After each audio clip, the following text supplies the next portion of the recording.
하나님 아버지 고맙습니다. 지난 주간 추수감사의 주일로 하나님 앞에 감사와 찬송의 예배를 드리고 한 해 동안 우리를 인도하여 주신 하나님을 찬송케 하시니 감사합니다.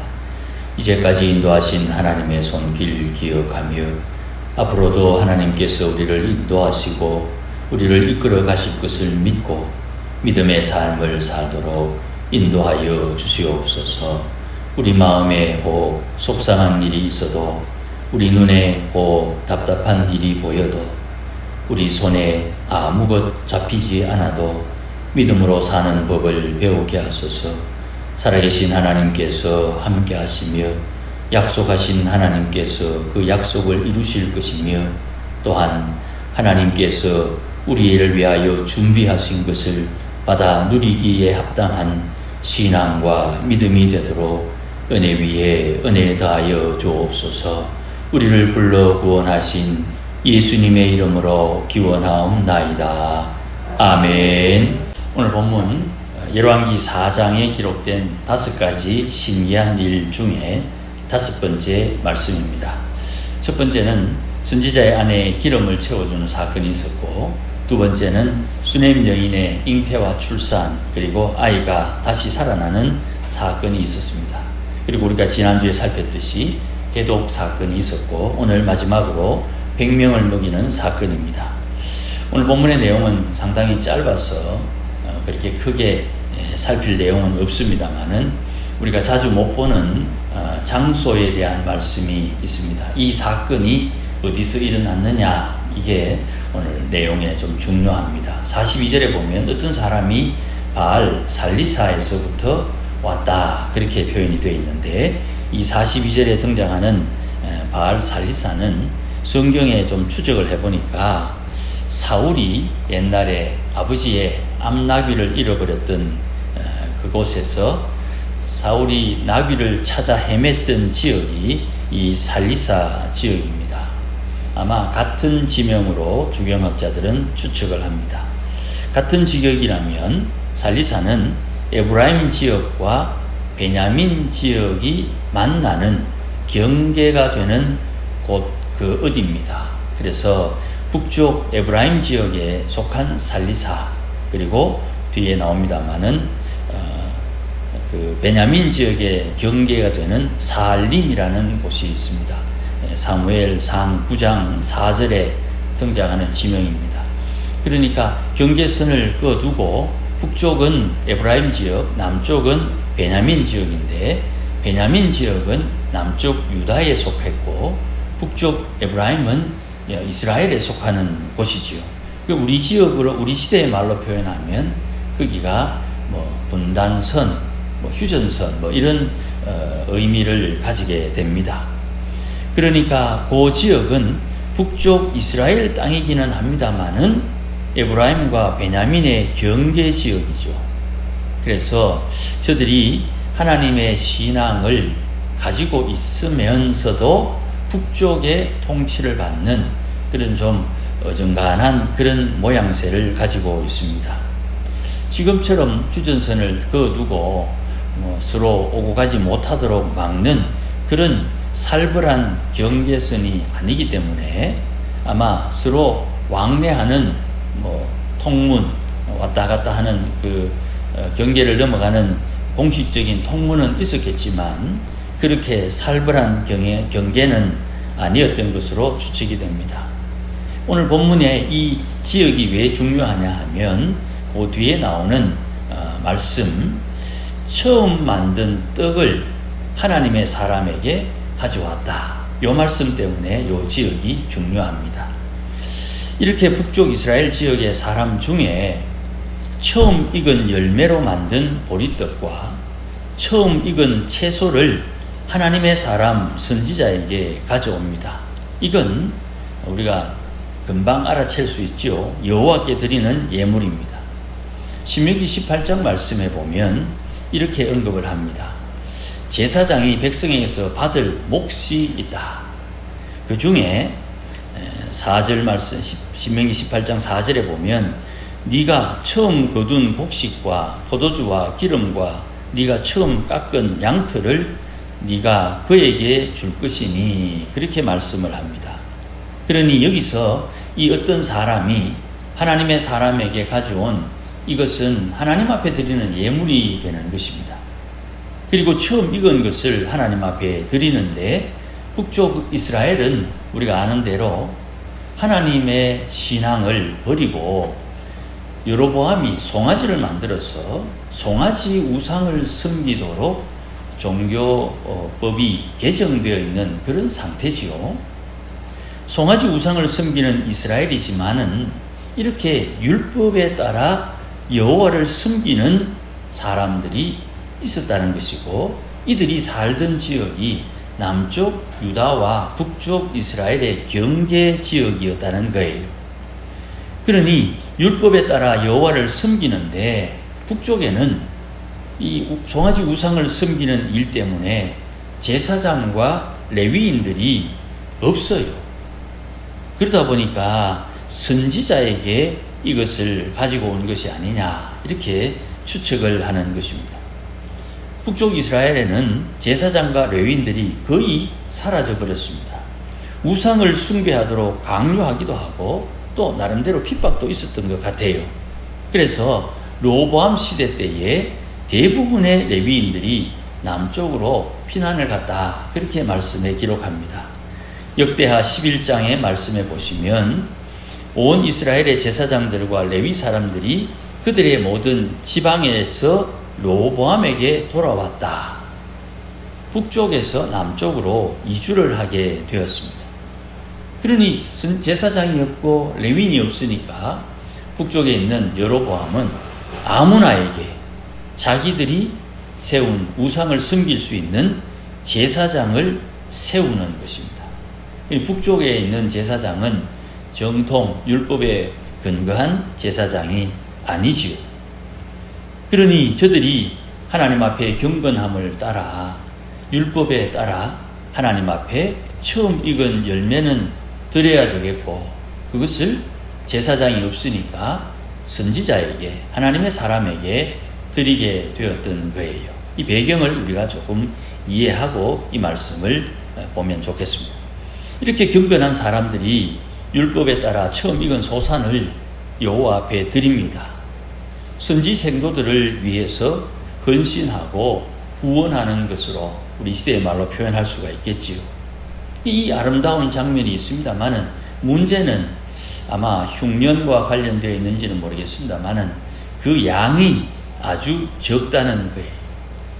이렇게 귀한 것을 가져왔으나 양이 너무 적어요. 그래서 선지자는 이 적은 것이지만 사환에게 선지 생도들에게 나누어 주라, 그렇게 말을 하고, 이 사환은 이 적은 양을 보고 20개, 보리떡 20개, 그리고 채소 약간, 이거를 100명을 먹일 수 있는 양이 안 된다. 이게 어떻게 100명을 먹일 수 있습니까? 하는 질문을 합니다. 자, 여기에 우리가 중요한 걸 하나 깨달아야 됩니다. 선지자가 말을 함에도 불구하고 물리적으로 도저히 불가능한 일이 있을 때 질문하는 것은 합당한 질문입니다. 간혹 우리는 부흥사님들이 부흥회를 인도하던 시대를 살았기 때문에 부흥사 목사님들이 이야기할 때 은연중에 대꾸하면 안 된다, 뭐 그런 마음이 있어요. 물리적으로 또 우리 시대에는 진리가 믿지 않는 사람들 세계의 진리는 과학이니까 과학적으로 이해가 되지 않을 때 질문을 할 수 있는 거예요. 영적인 일이라 할지라도 말입니다. 이 질문을 덤벼든다, 반항한다, 이렇게 오해하면 안 돼요. 조선시대의 사극을 보면 네 죄를 네가 알렸다, 이렇게 호통지는 장면이 있지 않습니까? 얼마나 멋있습니까? 죄인에게 죄를 묻는데 누구나 다 자기 죄를 인정하지 않는 것이 인지상정이지요. 그때 목소리를 높여가지고 내 죄를 내가 알렸다 이러면 이게 권위가 탁 서고 뭔가 구색이 탁 맞춰지는 것처럼 느껴지는데 그것이 합당하지 않다 이 말입니다. 합당한 질문을 할 때에 그 질문에 대해서 응답할 수 있어야 되는 거예요. 누가 장로님인데, 권사님인데, 안수 집사님인데 이렇게 이야기를 했더니 아이 장로님 그럴 게 어디십니까? 이렇게 말할 때 그 이야기를 장로님의 말에 대꾸를 한다, 반항을 한다 이렇게 오해하면 안 된다 이 말이에요. 저들은 지금 세상의 방식대로 저들이 살아가는 삶의 방식대로 합당하게 질문하는 거예요. 거기에 하나님의 권위, 하나님의 은혜를 알고 있는 사람들은 이렇게 말을 해야 되는 것입니다. 하나님의 말씀이 어떠하다. 하나님의 말씀이 이렇게 우리를 인도한다는 것을 알려줄 수 있어야 되는 거예요. 오늘 본문에 보면 이렇게 사환이 자기에게 엘리사에게 질문하는 내용을 듣고 43절에 여호와의 말씀이 그들이 묻고 남으리라 그렇게 엘리사에게 말씀하셨다는 거예요. 그러니 선지자가 왜 이것을 100명이나 되는 사람에게 보리떡 20개를 가지고 먹이라고 말씀하느냐 하면 여호와의 말씀 때문에 그렇게 증거하는 거예요. 선지자에게 하나님의 말씀이 임했다는 증거가 있습니까? 갑자기 불이 임했다든지 눈이 빨개졌다든지 얼굴이 환해졌다든지 사람들이 들을 수 있거나 볼 수 있거나 만질 수 있는 어떤 증거가 있습니까? 이렇게 물을 수가 있겠습니다마는 성령을 따라 사는 법을 배워야 되는 그 사람에게 하나님의 말씀이 임했느냐 임하지 않았느냐를 평가하는 판단자의 기준이 아니고 순종함을 배워야 된다. 장로님이 이야기할 때 장로님도 순종함을 배우고 그 장로님의 말씀에 듣는 이도 순종함을 배워야 돼요. 예수 믿는 사람 둘이가 만났을 때 예수 믿는 사람들끼리 대화 속에 절대로 놓치지 말아야 되는 것, 내 안에 계신 성령이 저분 안에도 계신다는 것을 믿고 대화할 수 있어야 돼요. 이게 이론은 쉬운데 결코 쉽지 않지요. 순종함을 배운다는 것은 우리가 1 더하기 1, 1 곱하기 3 이렇게 계산하듯 되는 게 아니, 성령은 영은 바람처럼 역사하기 때문에 그래요.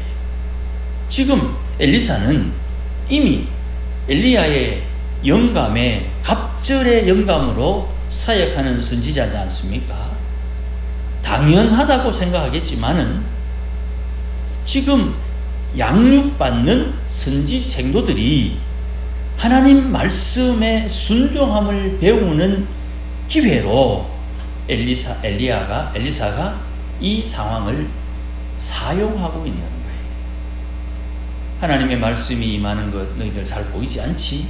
그러나 내게 하나님의 말씀이 이 보리떡 20개 채소 한 무더기를 너희에게 주어서 너희로 먹게 할 때 먹고 남을 것이다 하는 말씀이 내게 있다.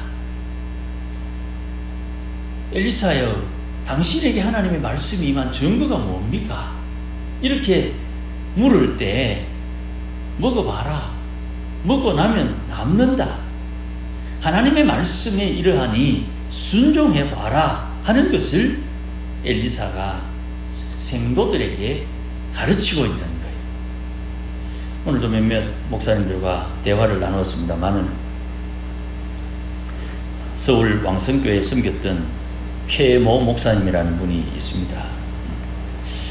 그 목사님이 이제 개척한 지가 한 20년쯤 되는데 그 교회에 부목사님이 오셨대요. 그 목사님은 고대 출신이고 사모님은 이대 출신이랍니다. 그런데 이 최 목사님의 목회 방침에 이 부목사님이 아주 힘들어한대요. 공부를 많이 한 분들은 대부분 좀 기도가 좀 약한 경향이 있지요. 성도들을 볼 때 좀 못 배웠고 좀 모자라고 좀 답답한 게 있고 자기는 상대적으로 좀 배웠고 하니까 좀 아는 채도 의도한 건 아니지만 하다 보니 그렇게 됐는데, 성도들이 기도하는 분들이니까 기도하는 성도들이 좀 부족해도 하나님 도와주시니까 뭐 이렇게 저렇게 그럭저럭 된단 말이죠. 근데 이 목사님, 부목사님이 힘들어하는 이유는 분명히 계획대로 생각대로 자기가 아는 방식을 따라하면 안 돼야 되는데 이 기도하는 분들이 되더란 말이죠. 그러니까 이게 참 죽을 지경이에요. 그런데 이 어려워하는 이 부목사님을 그 교회 성도들이 어떻게 대하느냐 하면, 이분들이 기도하는 분들이니까 목사님에게 같이 기도하자고 이야기를 해요. 목사님이 기도하자고 하는데 뭐 그거 안 됩니다 할 수 없으니까 기도하는데, 목사님이 기도를 가르치고 목사님이 같이 기도하고 또 기도회를 인도하면 이 어설픈 상황에서도 성도들이 부목사님이 기도하는 방식, 기도하는 대로 적극적으로 따라하면서 목사님이 기도하는 분으로 점점 변화되고 있다, 뭐 그런 이야기를 좀 들었어요. 제가 종종 하는 말씀입니다만은 좋은 목사는 좋은 성도가 만드는 겁니다. 좋은 성도가 좋은 목사를 만들기 위해서는 갈등이 있어요. 좋은 목사가 되지 못했으니 좋은 성도가 좋은 목사를 만드는 거 아닙니까?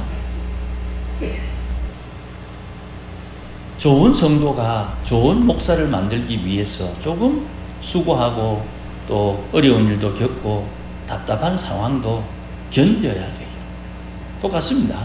좋은 목사가 좋은 성도를 만드는 겁니다. 좋은 성도가 못 되니까 좋은 목사가 좋은 성도를 만드는 건데, 거기에는 좀 인내하고 견디고 뭔가 하나님 앞에 위로하는 것이 있어야 돼요. 이 부목사님이 이제 많이 좋아져서 기도도 열심히 하고, 물론 어설픕니다만은 기도도 열심히 하고 성도들과 함께 신앙생활을 목사가 성도들에게 배우고 있다, 뭐 그런 이야기를 들었어요. 지금 이 선지 생도들이 영적인 경험이 필요한 상황이에요. 레위인들이 사라진 북쪽 이스라엘에 엘리사가 있잖아요. 이 엘리사가 하나님의 말씀에 따라 나누어 주라고 이야기를 했는데, 이 말은 엘리사가 했지만 엘리사의 말이 아니에요. 엘리사에게 주신 하나님의 말씀에 순종하는 엘리사, 하나님의 말씀에 순종하는 선지자, 선지자의 말에 순종하는 사환, 그 사환의 그 선지자의 순종 속에 하나님의 말씀이 능력으로 나타나고 있음을 배우는 선지생도, 이렇게 구도가 되는 거예요. 여기에 앞서 말씀드린 대로 의심이 들 수 있어요. 세상의 합리성, 과학적으로 뭔가 안 맞아요. 20명만 가지고 어떻게 100명이 먹고 남는가? 먹을 수는 있죠. 좀 적게 먹으면 되니까. 그런데 남더라 말이죠. 맛이 없어서 남은 게 아닐 텐데. 그러니까 의심은 할 수 있으나 그 일에 대해서, 하나님의 말씀이라는 것에 대해서 신경질적으로 반항하면 곤란한 거예요. 요 선을 잘 지켜야 됩니다. 내가 배우고 익히고 경험한 세상의 방식이 전부가 아니에요. 하나님의 성령이 인도하는 법을 배워야 돼요. 세상에 살아가는 방식은 우리가 다 경험했는데, 내 안에 계신 하나님이 나를 인도하는, 내 안에 계신 영이신 하나님이 나를 인도하는 법을 배워야 된다, 이 말. 그러니 예수 믿으면 천국 간다, 예수 믿으면 구원받는다, 이건 믿는 사람 누구에게나 다 주어진 보편적인 은혜요 복임에도 불구하고, 내 안에 계신 예수, 내 안에 계신 하나님의 영, 예수 믿는 자에게 구원받은 자에게 하나님이 반드시 주시마 약속하셨던 성령을 받은 내가 성령의 인도함을 따라 사는 법을 배워야 된다 이 말이.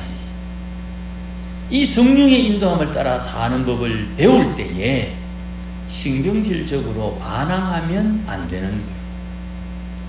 내가 배우고 익히고 경험한 세상의 방식이 아니라 성령, 영의 방식을 배워야 되는 거예요.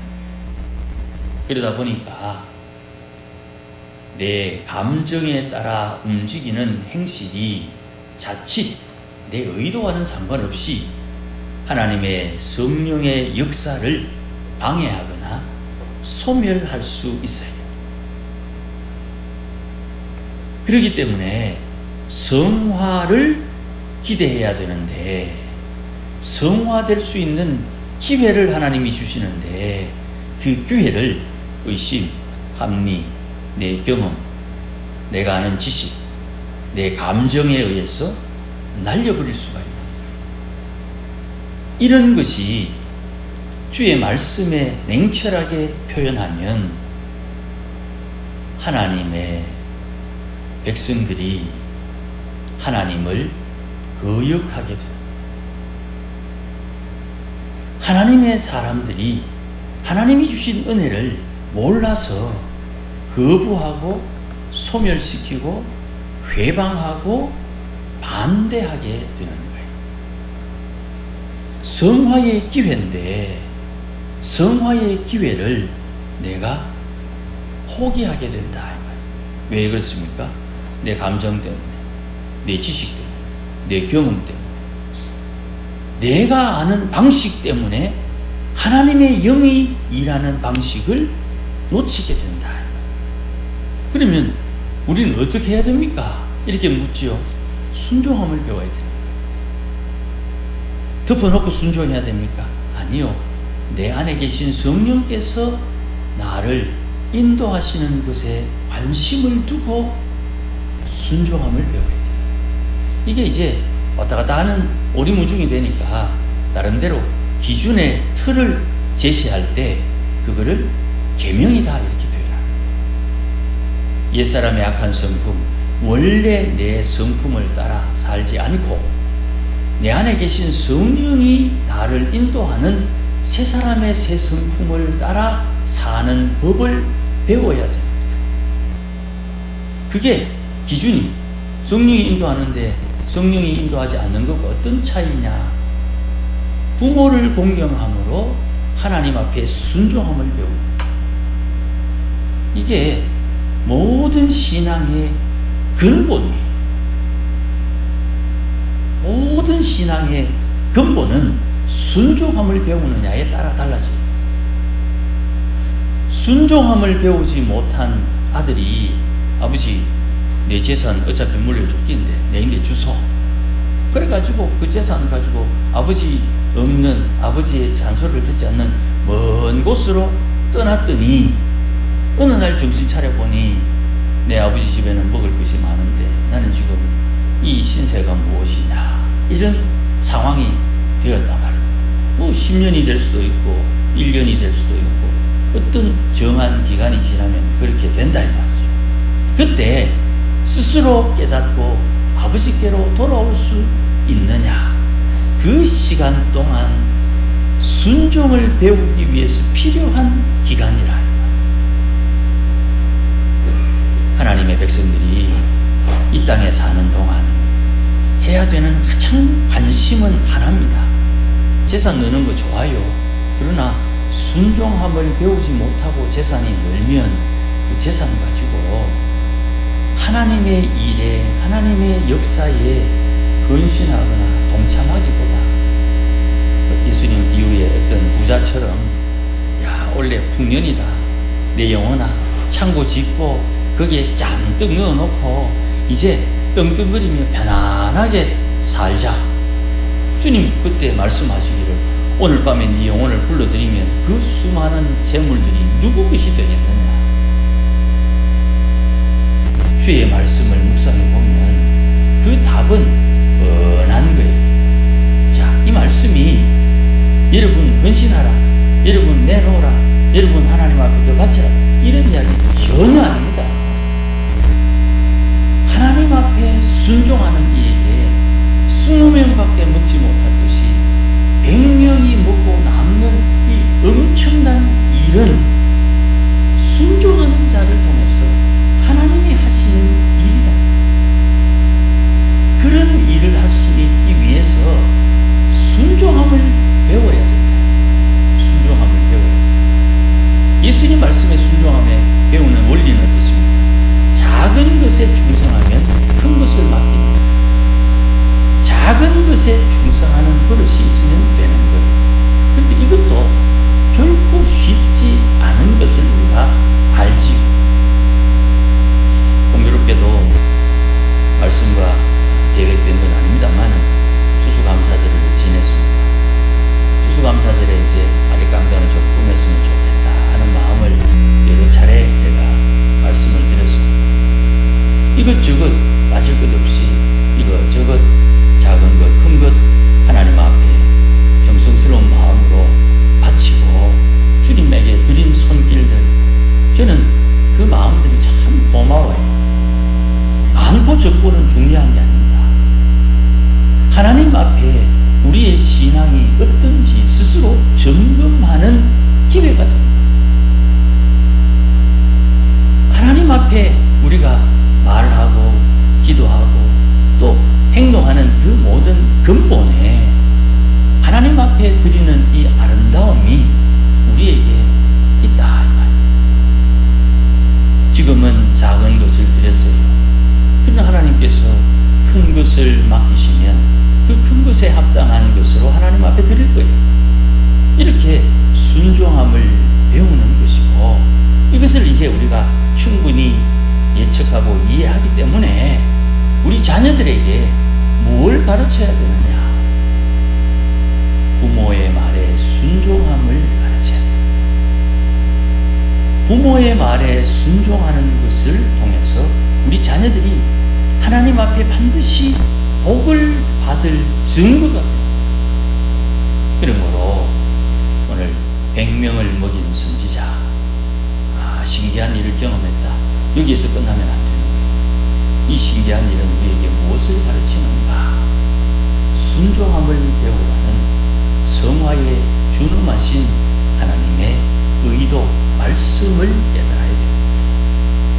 우리가 이런저런 일을 겪을 때 교회에 헌금했다 안 했다 이것보다도 그 헌금한 그의 마음이 순종함이 있느냐, 순종함을 배우는 과정에 있느냐, 순종함을 겪었기에 하나님 앞에 자연스럽게 드릴 수 있는 여유와 자유함이 있느냐, 이것을 우리 스스로에게 물어야 돼요. 감정, 지식, 경험 이런 것 때문에 이 순종함을 배우지 않겠다 하거나 배우는 사람을 핍박하거나 배우는 것을 등한히 하는 것은 미스름이 되는 거예요. 바라건대 오늘도 여러분 안에 계신 하나님께서 여러분의 인생을 주관하시고 인도하실 때, 왕이신 하나님, 주인이신 주님께서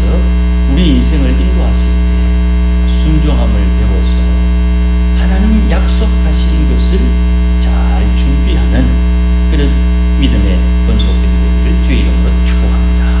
기도하십시다. 하나님 아버지 고맙습니다. 하나님도 알고 나도 알고 내 주위에 있는 사람들도 다 압니다. 내가 얼마나 부족한지 하나님 앞에 인정하기 때문입니다. 바라건대 주님이여, 이렇게 부족해도 오늘도 하나님 앞에 한 가지 소원하는 것이 있는데, 하나님 오늘도 주의 말씀에 순종함을 배우도록 인도하여 주옵소서. 바람처럼 역사하시는 구원받은 이에게만 주시는 성령이 내 안에 계신데, 성령의 인도함을 따라 사는 법을 배우게 하시고 하나님의 말씀에 순종하는 법을 배우도록 은혜 베풀어 주시옵소서. 이 귀한 은혜가 우리에게만 있는 것이 아니라 우리 자녀손들에게 잘 전달될 수 있도록 우리의 자녀들이 부모를 공경하는 너그러운 마음, 좋은 마음을 가진 자녀들이 되도록 은혜 위에 은혜 다하여 주옵소서. 불쌍히 여겨주시고 구원하여 주시옵소서. 예수님 이름으로 기도하옵나이다. 아멘. 우리 이 시간 한번 기도하십시다. 우리 자녀들 축복합시다. 하나님, 나도 하나님 앞에 순종함을 배우게 하시고 내 경험, 지식, 내가 아는 것, 또 내 감정 이런 것 때문에 하나님의 주시는 성화의 기회를 놓치지 않도록 은혜 달라고 우리 주에 한번 크게 부르고 우리 한번 기도하십시다. 한 1분 정도 기도합니다. 우리 함께 기도하겠습니다. 주여, 하나님 아버지 감사합니다. 오늘 주시니 고맙습니다. 귀한 말씀 우리에게 분면하셨으니 오늘도 하나님의 선하신 역사를 따라 주 앞에 순종함을 배우게 하옵소서. 때로는 의심이 들 수도 있고 때로는 답답할 수도 있고 때로는 속상할 수도 있으나 오늘도 하나님의 성령의 인도함을 따라 사는 법을 배우는 성화의 좋은 기회가 됨을 알고 작은 것에 충성하여 큰 것을 받아 누리는 하나님의 권속들이 되도록 은혜와 복을 허락하여 주시옵소서. 우리 평생에 하나님 앞에 거룩함을 따라 성화되기를 소원하오니 하나님께서 도와주시고 인도하여 주시옵소서. 또한 주 앞에 은혜를 구합니다. 하나님 아버지, 우리 자녀손들 오늘도 일일이 축복하오니 복을 허락하여 주셔서 이들이 하나님 앞에 순종함을 배우게 하시고 하나님의 복을 누리며 살도록 도와주시기를 원하고 기도하오니 사랑하는 주님이여, 부모님을 잘 공경하며 부모의 말에 순종하는 법을 통하여 하나님 앞에 순종함을 배우는 우리의 자녀손들이 되게 하여 주옵소서. 하나님 아버지, 우리의 인생이 우리의 뜻대로 되지 않음을 우리가 잘 알고 있습니다. 그러니 하나님의 인도하심을 따라 살도록 주장하여 주시고 이 모든 결정을 내가 우리의 자녀들이 내릴 때에 하나님의 성령의 인도함을 따라 선택할 수 있도록 결정할 수 있도록 은혜와 복을 다하여 주시옵시고 하나님 함께하여 주옵소서. 사랑하는 하나님 아버지 고맙습니다. 은혜 주시기를 원합니다. 답답한 심정, 괴로운 심정, 때로는 탄식하며 안타까운 마음을 주 앞에 토로하며 하나님 우리 평생에 하나님 앞에 원하는 것, 오늘도 주님 거룩하시니 너희도 거룩하라 하신 말씀대로 우리가 거룩한 삶을 살기 원하고 하나님의 말씀에 순종하며 살기를 원하고 주님 기뻐하는 삶을 살기 원하고 하나님을 기쁘시게 하는 삶을 살고 싶은데 하나님 부족하고 연약해서 우리의 연약함이 우리를 괴롭힙니다. 주여, 오늘도 주 앞에 은혜를 구하오니 하나님의 영에 순종함을 배우는 믿음의 권속들이 되게 하시고 은총을 덧입혀 주옵소서.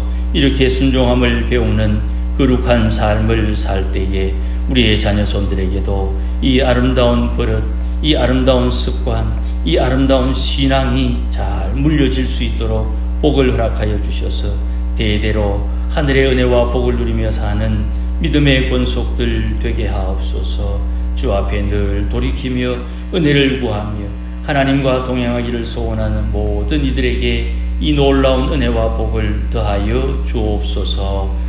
이제는 우리 주 예수 그리스도의 주신 은혜와 하나님 아버지의 극진하신 사랑과 성령님의 충만하심과 인도하심과 역사하심이 오늘도 하나님 앞에 믿음으로 살고 거룩한 삶을 살고 순종함을 배우며 살기를 다짐하는 모든 믿음의 권속들 심령 위에, 우리 교회 위에, 우리 자녀들 위에 이제로 영원토록 함께 계실지어다.